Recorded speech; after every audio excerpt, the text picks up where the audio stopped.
नमस्कार दोस्तों, election commission of India ने इलेक्टोरल बॉन्ड खरीदने वाली कंपनियों की डिटेल 14 मार्च को डेटा जारी किया था। 1 अप्रैल 2019 से इस साल 15 फरवरी के बीच कुल 22,217 चुनावी बॉन्ड खरीदे गए थे। वहीं पॉलिटिकल पार्टी ने 22,030 बॉन्ड को कैश भी कराया है। इसमें बीजेपी सबसे ज्यादा चंदा हासिल करने वाली पार्टी बनकर सामने आई है। सोच के देखिए, बीजेपी ही क्यों। एक डेटा के अनुसार बीजेपी को 6,000 करोड़ रुपए चंदा मिला है।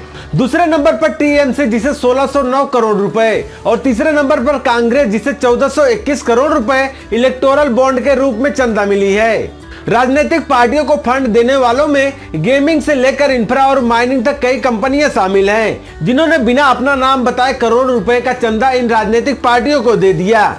सोच के देखिए कि एक मंदिर में कोई पंखा या घड़ी दान देता है तो उस पे भी अपना नाम लिखवा देता है। आखिर में ये कंपनियां ऐसा क्या करती है कि करोड़ों का चंदा यूं दे के चले आते हैं और किसी को पता तक नहीं चलता है। आइए दोस्तों, आपको बताते हैं इन सब के बारे में आज के इस वीडियो में। State Bank of India has finally submitted the electoral bond data to the Election Commission. The Election Commission of India has uploaded the data of electoral bonds. दोस्तों, इन सब के बारे में समझने से पहले चलिए जान लेते हैं क्या होता है इलेक्टोरल बॉन्ड या चुनावी बॉन्ड। दोस्तों, भारत सरकार ने इलेक्टोरल बॉन्ड योजना की घोषणा 2017 में की थी। इस योजना को सरकार ने 29 जनवरी 2018 को लागू किया था। अगर हम आसान भाषा में इसे समझे तो इलेक्टोरल बॉन्ड मतलब पॉलिटिकल पार्टी को चंदा देने का एक वित्तीय जरिया है। यह इलेक्टोरल बॉन्ड एक वचन पत्र की तरह है जिसे भारत का कोई भी नागरिक या कंपनी भारतीय स्टेट बैंक के कुछ चुनिंदा शाखाओं से खरीद सकता है और अपने पसंद के किसी भी पॉलिटिकल पार्टी को चुपके से इसे दान कर सकता है। इलेक्टोरल बॉन्ड को ऐसा कोई भी दाता खरीद सकता है जिसके पास एक ऐसा बैंक खाता हो जिसकी केवाईसी जानकारियां उपलब्ध हो। इलेक्टोरल बॉन्ड जब खरीदते तो उसमें खरीदने वालों का नाम पता कुछ भी नहीं होता है। इस योजना के तहत भारतीय स्टेट बैंक की कुछ चुनिंदा शाखाओं से 1,000 रुपए, 10,000 रुपए, 1 लाख रुपए, 10 लाख रुपए और 1 करोड़ में से किसी भी मूल्य के इलेक्टोरल बॉन्ड खरीदे जा सकते हैं। इस चुनावी बॉन्ड की अवधि केवल 15 दिनों की ही होती है। इसके बाद डेट खत्म होने के बाद चुनावी बॉन्ड को प्रधानमंत्री राहत कोष में भेज दिया जाता है। इलेक्टोरल बॉन्ड का इस्तेमाल सिर्फ जन प्रतिनिधित्व एक्ट के तहत रजिस्टर्ड पॉलिटिकल पार्टी को दान देने के लिए किया जा सकता है। केवल उन्हीं राजनीतिक दलों को इलेक्टोरल बॉन्ड के जरिए चंदा दिया जा सकता है जिन्होंने लोकसभा या विधानसभा में पिछले आम चुनाव में डाले गए वोटों का कम से कम 1% वोट हासिल किया हो। इसके बाद रिसीवर इसे कैश में कन्वर्ट करवा सकता है। इसे कैश कराने के लिए पार्टी के वेरीफाइड अकाउंट का यूज किया जाता है। इस योजना के तहत इलेक्टोरल बॉन्ड जनवरी, अप्रैल, जुलाई और अक्टूबर के महीनों में 1 से 10 दिनों की अवधि में खरीदने के लिए उपलब्ध कराए जाते हैं। इन्हें लोकसभा चुनाव के वर्ष में केंद्र सरकार द्वारा अधिसूचित 30 दिनों की अतिरिक्त अवधि के दौरान भी इसे जारी किया जा सकता है। दोस्तों, आइए अब आपको बताते हैं इन कंपनियों ने दिया सबसे ज्यादा चंदा। भारत निर्वाचन आयोग की ओर से वेबसाइट पर अपलोड किए गए आंकड़ों के मुताबिक सबसे ज्यादा चंदा देने वाली कंपनियों में सबसे पहले नंबर पर future gaming and hotel services का नाम शामिल है। इस कंपनी ने 1,368 करोड़ रुपए का फंड दिया है। Future gaming and hotel services अप्रैल 2019 से जनवरी 2024 तक इस लिस्ट में टॉप पर है।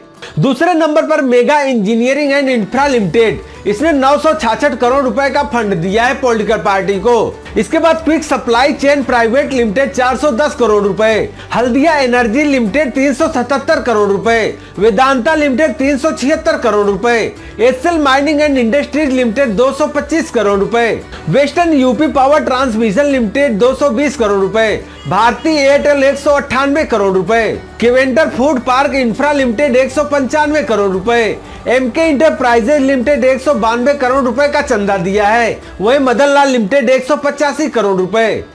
इन पार्टियों ने लिया सबसे ज्यादा चुनावी चंदा।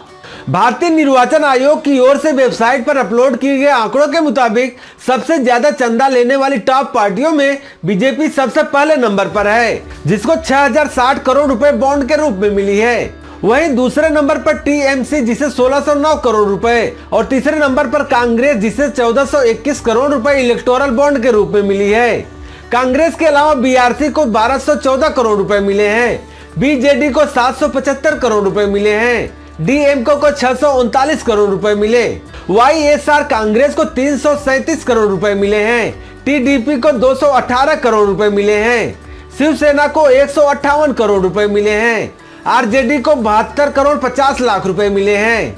दोस्तों, हमने सिर्फ ये टॉप कंपनियों के बारे में और टॉप बॉन्ड लेने वाली पार्टीज के बारे में बताया है। अगर और भी कंपनियों के बारे में जानना चाहते हैं तो लिंक आपको नीचे डिस्क्रिप्शन बॉक्स में क्लिक करके देख सकते हैं।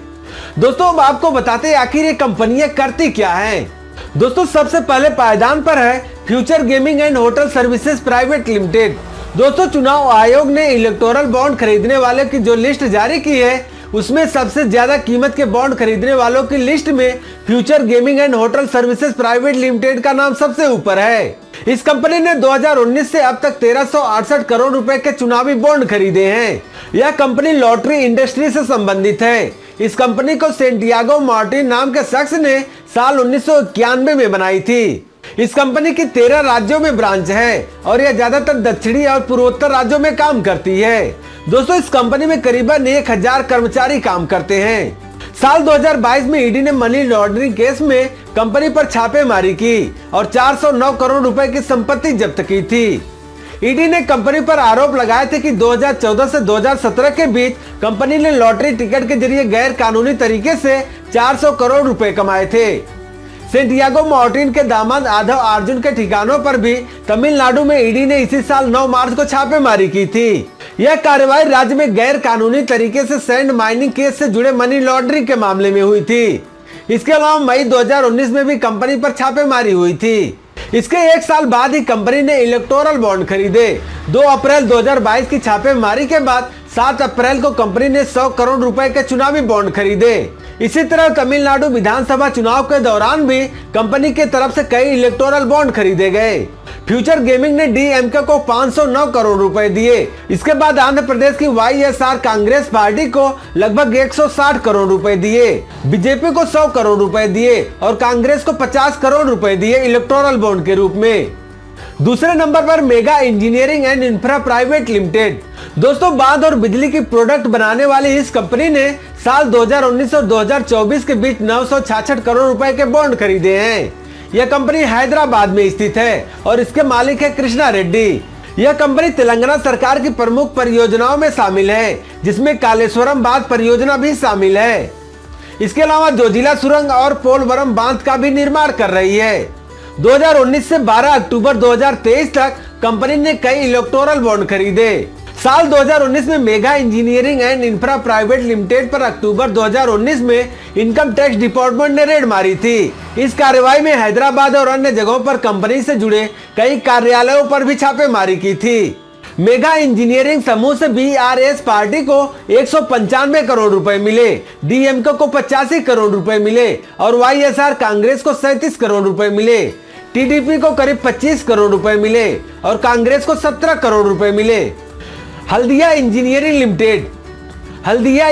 लिमिटेड ने 377 करोड़ रुपए के इलेक्टोरल बॉन्ड के जरिए डोनेट किया है। कंपनी पर सेंट्रल ब्यूरो ऑफ इन्वेस्टिगेशन की कार्रवाई हुई थी। साल 2020 में कंपनी पर यह कार्रवाई की गई थी, जिसके बाद इस कंपनी ने कई पार्टियों को इलेक्टोरल बॉन्ड के रूप में चंदा दिया। वेदांता लिमिटेड। अनिल अग्रवाल का वेदांता समूह 5वां सबसे बड़ा दानकर्ता है, जिसने 376 करोड़ रुपए के बॉन्ड खरीदे हैं, जिसकी पहली किस्त अप्रैल 2019 में खरीदी गई थी। Vedanta group company Talwandi Sabo power limited पर साल 2022 में ईडी ने छापेमारी की थी। यह छापेमारी मनी लॉन्ड्रिंग मामले में हुई थी। 2018 में ईडी ने दावा किया था कि उसके पास वीजा के बदले रिश्वत मामले में वेदांता समूह कथित रूप से इन्वॉल्वमेंट होने से संबंधित सबूत हैं। इस मामले में आरोप है कि कुछ चीनी नागरिकों को नियमों को तोड़कर वीजा दिया गया था। Jindal steel and power company ने भी बॉन्ड के माध्यम से 123 करोड़ रुपए का दान दिया है, जबकि कंपनी को कोयला ब्लॉक आवंटन मामले में केंद्रीय एजेंसियों द्वारा जांच का सामना करना पड़ा था। ईडी ने अप्रैल 2022 में विदेशी करेंसी उल्लंघन के मामले में कंपनी और उसके प्रमोटर नवीन जिंदल के परिसर पर छापे मारे थे। यशोदा सुपर स्पेशलिटी हॉस्पिटल की ओर से 162 करोड़ रुपए का चुनावी बॉन्ड के जरिए पॉलिटिकल पार्टी को चंदा दिया है। कंपनी पर भी इनकम टैक्स की छापेमारी हो चुकी है। यह छापेमारी साल 2020 में हुई थी और कंपनी ने 2021 में चुनावी बॉन्ड खरीदे थे। DLF commercial developers limited. DLF commercial developers limited पर साल 2019 में सीबीआई की ओर से जमीन आवंटन में हेरा फेरी के मामले में कार्रवाई की गई थी। इसके बाद 2023 में ईडी ने कंपनी के गुरुग्राम में कार्यालयों पर भी छापेमारी की थी। यह छापेमारी रियल एस्टेट फर्म सुपरटेक के जुड़े एक मामले में जांच के दौरान हुई थी। यह छापेमारी रियल एस्टेट फर्म सुपरटेक से जुड़े एक मामले में जांच के दौरान हुई थी। तब इस कंपनी ने 130 करोड़ रुपए के इलेक्टोरल बॉन्ड खरीदे थे। Ritvik project private limited. दोस्तों, ऋत्विक कंपनी के मालिक राजनेता सीएम रमेश हैं। अक्टूबर 2018 में रमेश और उनकी कंपनी के ठिकानों पर इनकम टैक्स विभाग ने छापे मारे थे। आपको बता दें कि रमेश उस समय टीडीपी के सांसद थे। इनकम टैक्स विभाग ने आरोप लगाया था कि कंपनी ने 100 करोड़ रुपए विदेश भेजे थे। कुछ महीने बाद रमेश बीजेपी में शामिल हो गए। अरबिंदो फार्मा। दिल्ली शराब घोटाले में शामिल अरबिंदो फार्मा ने भी इस दौर में 49 करोड़ रुपए का दान दिया है। इस केस में ईडी ने कंपनी के निदेशक पी शरत रेड्डी को नवंबर 2022 में गिरफ्तार किया था, जबकि कंपनी ने 2021 में 2.5 करोड़ रुपए का दान दिया था। उसके द्वारा ज्यादातर इलेक्टोरल बॉन्ड 2022 और 2023 के बीच में खरीदे गए थे। रश्मि सीमेंट। रश्मि सीमेंट, जिसने 64 करोड़ रुपए राजनीतिक दलों को चंदा दिया है, वह 2022 से ईडी की जांच के घेरे में थे। 13 जुलाई 2022 को ईडी ने पश्चिम बंगाल स्थित उसके 3 ठिकानों पर छापे मारे थे, जिसमें उस पर 73 करोड़ 40 लाख रुपए का सरकारी नुकसान करने का आरोप लगा था और यह मामला रेलवे से संबंधित था। CD Sai electricals. CD Sai electricals ने इसी साल के जनवरी में 40 करोड़ रुपए के बॉन्ड खरीदे थे। पिछले साल 2023 में उसके खिलाफ पार्टी की रेड पड़ी थी। हेल्थ कंपनियां।